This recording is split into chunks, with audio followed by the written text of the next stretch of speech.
अहिंसा तो हमारा स्वरूप है, हिंसा का त्याग करना है।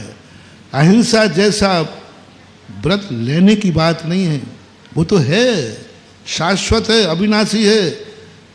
बस हिंसा बाहर से आई है, हिंसा को छोड़ दो। सत्य तो मेरा स्वरूप है, असत्य का त्याग कर दो। अचौर्य तो मेरा वैभव है, चोरी का त्याग कर दो।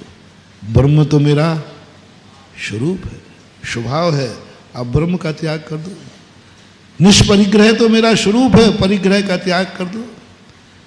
पाषाण की मूर्तियों में अतिशय क्यों होता है? आज तक तुमने देखा भारत में जितनी मूर्तियों में अतिशय है वो सब किसकी है? क्यों? अब मेरा सर्वे, मैं पीतल की या रत्नों की किसी मूर्ति का निषेध नहीं कर रहा हूँ, मैं भी वंदना करता हूँ, लेकिन कंपेयर तो करूँगा।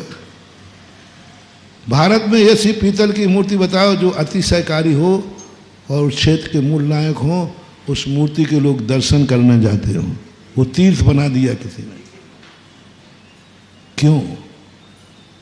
पीतल की मूर्ति जोड़कर बनाई जाती है और पाषाण की मूर्ति छील कर बनाई जाती है।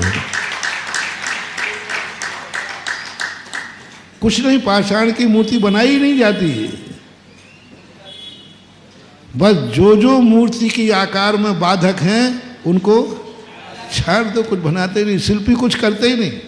आप देखना, वो जब देखो जब वो छेनी चला रहा है और आकार आ गया। अंत में घिसाई भी कर रहा है तो कुछ बना रहा है कि निकाल रहा है?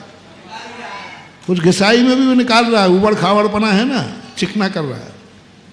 पूरी मूर्ति पूरा साधु का प्रतीक है, बहुत बड़ा संकेत देती है। हमने कुछ मूर्ति कहती है, मूर्ति क्या बनाना, मूर्ति तो पत्थर में थी, त्रिकालिक है, बस मूर्ति के आकार में जो पत्थर आए हैं उनको निकाल के कर दो, मूर्ति अपने आप प्रकट हो जाती है। ऐसा ही अपना ब्रह्म स्वरूप, अपना भगवान आत्मा, अपना चैतन्य आत्मा, अनंत ज्ञान घन आत्मा, इन सब से परिपूर्ण है।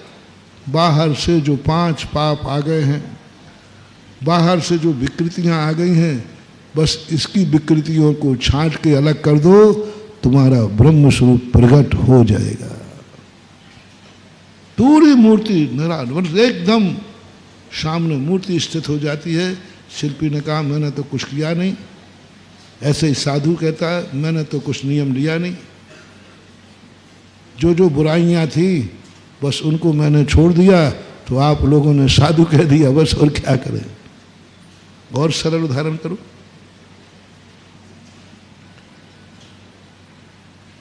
जो महिलाएं चावल पकाती ना तो उसकी पहले सोधती है, बीनती है।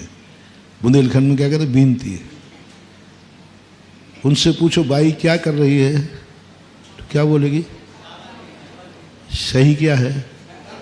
हाथ पकड़ना उसका, देखना कि बोल बाई चावल बीन रही है, हाथ में क्या मिलेगा? बीन कंकड़ रही है और कह रही है कि मैं चावल बीन रही हूं। ये हो रहा है कि नहीं? बस ऐसे ही है। हम लोग भी पापों को छोड़ते हैं और कहते हैं कि हम तो व्रत धारण कर रहे हैं, अहिंसा व्रत, अहिंसा व्रत धारण कर रहे। ये ऐसा ही कहना है जैसे वो बाई कहती है मैं तो चावल, लेकिन बीन क्या रही है? कंकड़। ऐसा ही कहने में आता है कि मैं अहिंसा व्रत धारण कर रहा हूं, सत्य ये है कि मैं हिंसा का त्याग कर रहा हूं, झूठ का त्याग कर रहा हूं, चोरी का त्याग कर रहा हूं, कुशील का त्याग कर रहा हूं, परिग्रह का त्याग कर रहा हूं। इसके लिए लोग कहते हैं व्यवहार में कि ये साधु है, बन गया, साधु बन गए नहीं, साधु तो हम त्रिकालिक थे, आप भी हो। साधु बना नहीं जाता, साधुता तो मेरा स्वभाव है। असाधुता ने स्वभाव साधुता को ढक दिया। पानी को गर्म करने की सिगड़ी की जरूरत है, पानी को ठंडा करने की गर्म भी अपने आप हो जाएगा। पानी कभी गर्म अपने आप होता नहीं, और ठंडा करने के लिए किसी की जरूरत नहीं, वो अपने आप ठंडा। जो अपने आप हो जाता है वही उसका स्वभाव कहलाता है।